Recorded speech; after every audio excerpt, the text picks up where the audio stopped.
శ్రీలంక, బంగ్లాదేశ్, ఇప్పుడు నేపాల్. సో ఎక్కడ చూసినా కూడా యూత్ పెద్ద ఎత్తున ఈ ఉద్యమాల్లో పార్టిసిపేట్ చేస్తూ ఉంటుంది. సో జెన్జెడ్ పేరుతో, నెపో కిడ్స్ పేరుతో ఒక్కసారిగా వాళ్ళు ప్రభుత్వానికి వ్యతిరేకంగా ఈ హింసాత్మక ధోరణి అవలంబించినారు.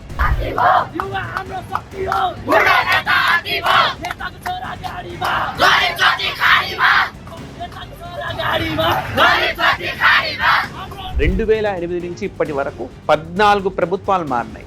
సో 2008 నుంచి మనం చూస్తే అంటే ఒక సుస్థిర ప్రభుత్వం లేకపోవడం, సుస్థిర విధానాలు లేకపోవడంతో దేశంలో యువత వలస వెళ్లాల్సిన పరిస్థితి నెలకొంది.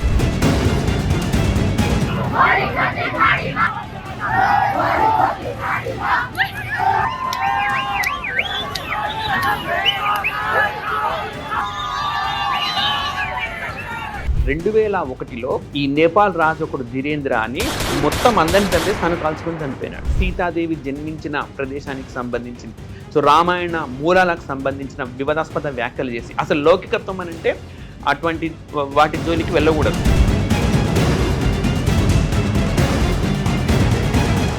చాలా కాలంగా నిరుద్యోగంతో ఆ దేశం బాధపడతా ఉంది. 10 సంవత్సరాల కిందట ఆ దేశంలో భూకంపం వచ్చింది.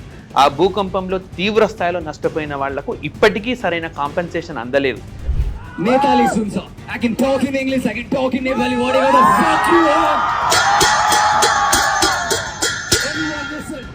హాయ్ హలో నమస్తే, వెల్కమ్ టు హిట్ టీవీ. ఈ మధ్య జరిగిన ఎక్కడ చూసినా కూడా జెన్జీ రకమైనటువంటి ఆ యూత్ అంతా కూడా నేపాల్లో జరిగేటువంటి విషయాలు కావచ్చు, బంగ్లాదేశ్ కావచ్చు, ఆఫ్ఘనిస్తాన్ కావచ్చు, తరచూ జరిగేటువంటి ఆ నిరసనలు ఏంది, ఆ నిరసనల వెనుకాల ఉన్నటువంటి కథ ఏంటో మనం అంతా కూడా తెలుసుకునే ప్రయత్నం చేద్దాం. అయితే ఈ యొక్క అంశాల మీద తన వంతు సోషల్ మీడియాలో కావచ్చు, పాడ్కాస్ట్ల ద్వారా తనకున్నటువంటి నాలెడ్జ్ని ఎప్పటికెప్పుడు షేర్ చేసినటువంటి అమిగోస్ ఐఏఎస్ ఫ్యాకల్టీ ద్వారా మనకు సుపరిచితులైనటువంటి రాజేంద్ర శర్మ గారు ఉన్నారు. వారి మాటల్లో తెలుసుకుందాం అసలు విషయాలు ఏంటి, అక్కడ జరుగుతున్నటువంటి సంఘటన ఏంటి, ప్రభుత్వం తీసుకోవాల్సినటువంటి చర్యలు ఏంటో కూడా మనం పూర్తిగా వారి మాటల్లో తెలుసుకునే ప్రయత్నం చేద్దాం.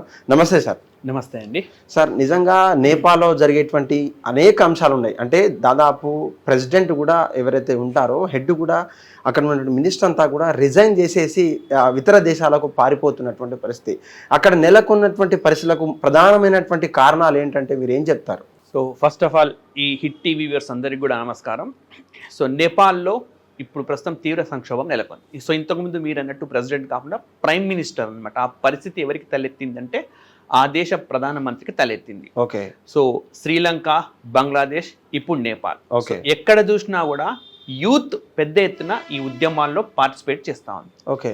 సో ముఖ్యంగా నేపాల్లో నిరుద్యోగం, అవినీతి, సో ఈ రెండు ప్రధాన పాత్రను పోషిస్తూ ఉన్నాయి. సో పూర్తిగా దేశాన్ని అస్థిర స్థితికి నెట్టేసింది. ఓకే. సో నేపాల్ దేశంలో 2008 నుంచి ఇప్పటి వరకు 14 ప్రభుత్వాలు మారినాయి. సో 2008 నుంచి మనం చూస్తే అంటే ఒక సుస్థిర ప్రభుత్వం లేకపోవడం, సుస్థిర విధానాలు లేకపోవడంతో దేశంలో యువత వలస వెళ్లాల్సిన పరిస్థితి నెలకొంది. ఓకే. ప్రస్తుతం ఆ దేశంలో 40% యువత విదేశాలకు వెళ్తుంది ఉద్యోగాలు వెతుక్కుంటూ. అండ్ ఆ దేశంలో 65% కుటుంబాలు ఈ విధంగా వలస వెళ్ళిన వాళ్ళు పంపించే డబ్బులపైనే ఆధారపడినారు. అంటే ఆ దేశంలో ఉద్యోగాలు దొరకని పరిస్థితి. మరి అట్లా అంటే ఆర్థిక పరంగా బాగా వెనకబడి ఉందా అంటే ఎస్, ఆర్థిక పరమైన అంశాలు కూడా ఉన్నాయి. సో ఆ దేశంలో స్వదేశంలోనే 22% ఇంటర్నల్ డెట్స్ అంటారు, అంతర్గత అప్పు 22% ఉంటే మొత్తం అప్పులో దాదాపు 24.5% జీడిపిలో 24.5% వాళ్ళు బయట దేశాల నుంచి కూడా తీసుకోవడం జరిగింది. సో అయితే మరొక వైపు పాలకులు విలాసవంతమైన జీవితాన్ని గడుపుతా ఉన్నారు. సో ఇవన్నీ కూడా ఒక్కసారిగా సోషల్ మీడియాలోకి వెల్లడి కావడంతో అక్కడ ఉన్న యువత ఆగ్రహం కట్టలు తెంచుకొని చెప్పి అండ్ ఉద్యమానికి దారితీసింది. సో జెన్జెడ్ పేరుతో, నెపో కిడ్స్ పేరుతో ఒక్కసారిగా వాళ్ళు ప్రభుత్వానికి వ్యతిరేకంగా ఈ హింసాత్మక ధోరణి అవలంబించినారు. యువత ఎక్కడైతే అన్రెస్ట్గా ఉంటుందో అంటే అశాంతిగా ఉంటుందో అక్కడ ఖచ్చితంగా ఇట్లాంటి పరిస్థితులు అయితే నెలకొంటున్నాయి. అయితే బంగ్లాదేశ్ అంత స్థాయిలో అంటే కొంచెం బంగ్లాదేశ్లో దారి తప్పినప్పటికీ నేపాల్లో మాత్రం యువత ఒక పద్ధతి ప్రకారం ఉద్యమం చేస్తూ ఎప్పుడైతే ఈ ప్రభుత్వం కుప్పగూలిపోయిందో ప్రధానమంత్రి కూడా అక్కడి నుంచి కనుమరుగు అవ్వడం అండ్ ఇతర మంత్రులు రిజైన్ చేయడము అండ్ ప్రత్యామ్నాయ ప్రభుత్వం వైపు అడుగులు వేస్తున్న తరుణంలో అవినీతి పైన ఆ గళాన్ని మార్చి అవినీతి పైన కూడా వాళ్ళు పోరాడుతూ ఉండడం బట్టి సో ఉద్యమానికి స్పష్టత లేకుండా స్టార్ట్ అయిన ఉద్యమం ఒక స్పష్టత దిశగా వెళ్తుంది అని చెప్పుకోవచ్చు. ఓకే. సో 1996లో ఆ దేశంలో రాచరిక వ్యవస్థ పోయింది. 2006లో ఆ దేశంలో కాన్స్టిట్యూషనల్ హెడ్ అంటే ఆ రాజు ఎవరైతే రాజ్యాధినేతగా ఉన్నారో అది కూడా పోయి రిపబ్లిక్ గా మారిపోయింది. 2008లోనే రాజ్యాంగ రచన జరిగింది. అంటే కేవలం 12 సంవత్సరాలు, మహా అంటే ఒక 17 ఇయర్స్ లో మనకు మోర్ దాన్ 10 times గవర్నమెంట్ మారింది అంటే ఎంత అస్థిరంగా ఉందో ఈ విషయం చెప్పగానే చెప్తుంది.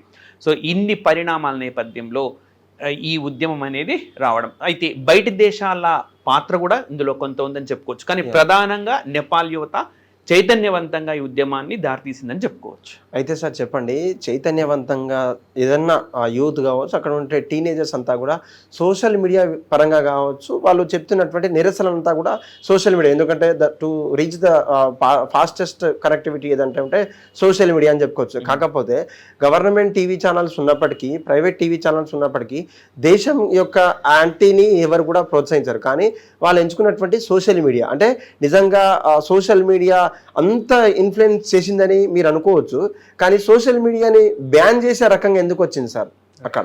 సో ఫస్ట్ ఆఫ్ ఆల్ మనకి ఎక్కడైనా సరే ఉద్యమానికి దీర్ఘకాలిక కారణాలు, తక్షణ కారణాలు ఉంటాయి, ఇమ్మీడియట్ రీజన్స్ అంటాం. ఓకే. సో ప్రస్తుతం సోషల్ మీడియా బ్యాన్ అన్నది ఒక ఇమ్మీడియట్ రీజన్, తక్షణ కారణం. అంటే 26 యాప్స్ అంటే ఈ సోషల్ మీడియాలో ఉండే యూట్యూబ్ కావచ్చు, ఫేస్బుక్ కావచ్చు, ట్విట్టర్, ఇట్లాంటివి ఒక 26 బ్యాన్ చేసినారు. సో ఇది ట్రిగ్గర్ చేసింది. దీంతో ఒక్కసారి ఆగ్రహానికి యువత లోనైంది. ఎందుకనంటే వాళ్ళ కెరియర్ పరంగా కొంతమంది వినియోగించడం. ఇప్పుడు ఈ సోషల్ మీడియా అనేది మనం ఏ విధంగా వినియోగించుకుంటాం అన్న దాన్ని బట్టి ఉంటుంది. అంటే మనం క్లాసులు వినే వాళ్ళు ఉన్నారు, క్లాసులు విని పెద్ద పెద్ద జాబులు సంపాదించిన వాళ్ళు ఉన్నారు, చెడు మార్గం పట్టిన వాళ్ళు ఉన్నారు.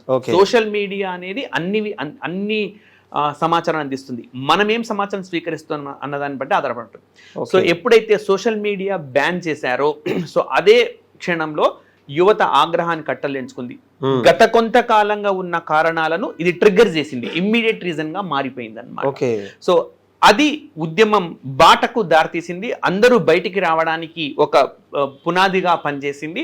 దానిపైన వీళ్ళు ఇప్పుడు ఒక పెద్ద ఉద్యమాన్ని నిర్మిస్తా ఉన్నారు, అవినీతికి వ్యతిరేకంగా గళం విప్పుతున్నారు. ఇప్పుడు నిరుద్యోగం, సోషల్ మీడియా గురించి ఎవరు మాట్లాడంలా. నిజంగా సోషల్ మీడియానే కారణమైతే సోషల్ మీడియా బ్యాన్ ఎత్తేసారు, అప్పటికే ఉద్యమం ఆగిపోవాలి. కానీ ఉద్యమం కొనసాగింది. పార్లమెంట్ భవనాన్ని తగలబెట్టారు. కేవలం కాఠ్మండూనే కాకుండా మరికొన్ని ప్రాంతాల్లో, పొఖారా అనే ప్రాంతంలో కూడా పెద్ద ఎత్తున అక్కడ యువత ఉద్యమిస్తా ఉన్నది. ఇప్పుడు అవినీతి పైన మాట్లాడుతున్నారు, ప్రత్యామ్నాయ ప్రభుత్వం పైన మాట్లాడుతూ ఉన్నారు. సో సైనికుల చేతులకు వెళ్లకుండా ప్రజాస్వామ్యాన్ని కోరుకుంటున్నారు, రాజ్యాంగాన్ని కూడా వాళ్ళు పూర్తి స్థాయిలో వ్యతిరేకిస్తున్నారు అని అంటే ఆ సోషల్ మీడియా బ్యాన్ అన్నది ఒక బూచి మాత్రమే.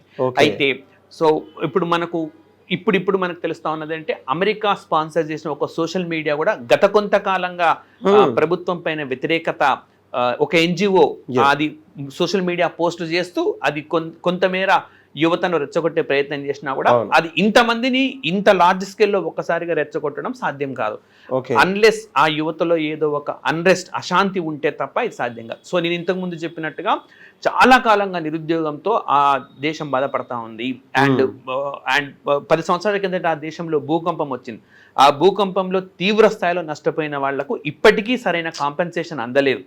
సో ఇంకా విపత్తులు వస్తూనే ఉన్నాయి, వరదలకు గురవుతూనే ఉన్నారు. ఇన్ని జరుగుతున్నప్పటికీ ప్రభుత్వం తీసుకుంటున్న చర్యలు మాత్రం అరకొర మాత్రమే ఉన్నాయి. సో ఒక ప్రభుత్వం స్టెబిలిటీ స్థాయికి వచ్చేసరికి పడిపోవడము, ఒక ముగ్గురు నలుగురు వ్యక్తుల మధ్య ఈ ప్రభుత్వం తిరగడము అన్నది ఆ దేశంలో ఇది ఒక అతిపెద్ద సమస్యగా మనం చెప్పుకోవచ్చు అన్నమాట. అయితే సార్ మనం తరచూ చూస్తుంటాం, రాజరికం ఎప్పుడైనా కూడా నశించాలనే విషయం మీద కేవలం వాళ్ళ యాన్సిస్టర్స్ నుంచి వచ్చినటువంటి పరిపాలన మాత్రమే కొనసాగుతుంది. ముఖ్యంగా వాళ్ళ తాతలు కావచ్చు, ముత్తాతలు కావచ్చు, తల్లిదండ్రుల నుంచి కొడుకుల దాకా ఈ యొక్క 4వ తరం కూడా ఎంటర్ అయిందని దాదాపు సోషల్ మీడియాలో కావచ్చు, పేపర్లలో, ఆర్టికల్లో చూస్తుంటాం. నిజంగా ఒక రాజ్యానికి, అంటే దేశం అని చెప్పబడే మనం ఒక రాజ్యానికి యాన్సిస్టర్స్ ఫాలోవర్స్ కావచ్చు, రాజరికపు పోకడలు కావచ్చు, నిజమైన టాలెంట్ అంటే వీఆర్ ఎట్ రిపబ్లిక్ కావచ్చు, కాన్స్టిట్యూషన్ ఏదైనా పరిపాలిస్తుంటే నిజంగా మనం ఎటువంటి జాగ్రత్తలు తీసుకోవాలి, లేకపోతే ఆ యాన్సిస్టర్స్ని కొనసాగించే విధంగా మనం తీసుకుంటే ఇప్పుడు చూసాం ఎగ్జాంపుల్ ఇదే అనుకోవచ్చు, కానీ ఇతర దేశాలలో కూడా యాన్సిస్టర్స్ నుంచి కొనసాగించినటువంటి రోజులు ఉన్నాయి. కానీ ఈ యొక్క నేపాల్ మాత్రమే ఇలా అయిందంటే ప్రధాన కారణాలు ఏమై ఉంటారు సార్ అక్కడ? అంటే లగ్జరియస్ కావచ్చు, వాళ్ళకి సంబంధించినటువంటి మినిస్ట్రీస్, గొప్ప గొప్ప మినిస్ట్రీస్ వాళ్ళకి ఇవ్వడం కావచ్చు, ఏం చూస్తారు ఇట్లా అక్కడ జరిగినటువంటి? So first of all Nepal ఒక రాచరిక వ్యవస్థలో ఉండింది, కానీ ఇప్పుడు ఆ రాచరిక వ్యవస్థ ప్రభావం ఆ స్థాయిలో లేదు. ఓకే. సో చాలా మందికి తెలియని ఒక విషయం చెప్తాను. 2001లో ఈ నేపాల్ రాజు ఒకడు ధీరేంద్ర అని మొత్తం అందరిని చంపేసి తను కాల్చుకొని చనిపోయినాడు. రాజ కుటుంబంలో ఒక్క వ్యక్తే ఇప్పుడు ఉన్నాడు. సో జ్ఞానేంద్ర అనుకుంటా అతని పేరు. సో ఒక వ్యక్తే ఉన్నాడు. రాచరిక వ్యవస్థ అనేది ఆ దేశంలో ఇప్పుడు ప్రభావం చూపడం లేదు. సో పరోక్షంగా ఎంతో కొంత ఉండొచ్చు, కానీ పెద్దగా ఎఫెక్ట్ అయితే ఏం చూపడం లేదు. అయితే ఐడియాలజికల్ కాన్ఫ్లిక్ట్స్ కూడా ఇక్కడ ప్రధాన పాత్ర పోషించినాయి. సో ఒకవైపు డెమోక్రసీగా మారుతూ కమ్యూనిజం వైపుకు మళ్ళుతూ ఉండడం. సో మనకు రీసెంట్గా ఆ దేశ ప్రధాని ఇప్పుడు ఎవరైతే రాజీనామా చేసి వెళ్ళిపోయినారో కేపీ శర్మ ఓలీ అయినా రీసెంట్గా చైనా పెద్ద ఎత్తున మనకు ఇది ఆయుధ ప్రదర్శన చేసింది. సో దానికి రష్యా, ఉత్తర కొరియా ఆ దేశ అధినేతలతో పాటు ఈయన కూడా హాజరు కావడం. సో అంటే ఇక్కడ ఒక్కసారిగా దేశం అటువైపుగా కమ్యూనిజం వైపుగా వెళ్తుందా అన్న భావన ఉంది. సో ఇక్కడ నేపాల్ స్థానికులు దాన్ని వ్యతిరేకిస్తా ఉన్నారు.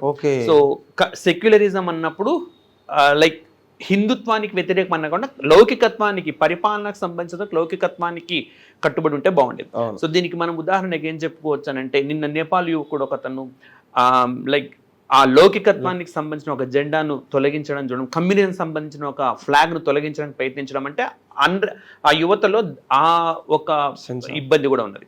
అండ్ రెండోది ఏంటంటే ఐడియాలజికల్ కాన్ఫ్లిక్ట్స్ కూడా నేపాల్ చేపడతా ఉంది ఇటీవలి కాలంలో. ఫర్ ఎగ్జాంపుల్ ఇండియా ఎప్పుడైతే కమ్యూనిజం వైపు చైనా దగ్గర అవ్వాలనుకుంటున్నారో, ఎట్ ద సేమ్ టైం ఇండియాకు దూరం అవ్వాలనుకోవడం. లైక్ సీతాదేవి జన్మించిన ప్రదేశానికి సంబంధించింది, సో రామాయణ మూలాలకు సంబంధించిన వివాదాస్పద వ్యాఖ్యలు చేసి, అసలు లౌకికత్వం అని అంటే అటువంటి వాటి జోలికి వెళ్ళకూడదు. సో అట్లాంటివి తెలిసి ఇండియాతో ఐడియాలజికల్ కాన్ఫ్లిక్ట్స్ డెవలప్ చేసుకోవడం అండ్ చైనాకు మెల్లిమెల్లిగా దగ్గర అవుతుండడం, ఇదంతా ప్రజాస్వామ్యాన్ని డెవలప్ చేయాలనుకుంటున్న దేశాలకు కొంచెం కంటగింపుగా మారుతూ ఉంటుంది.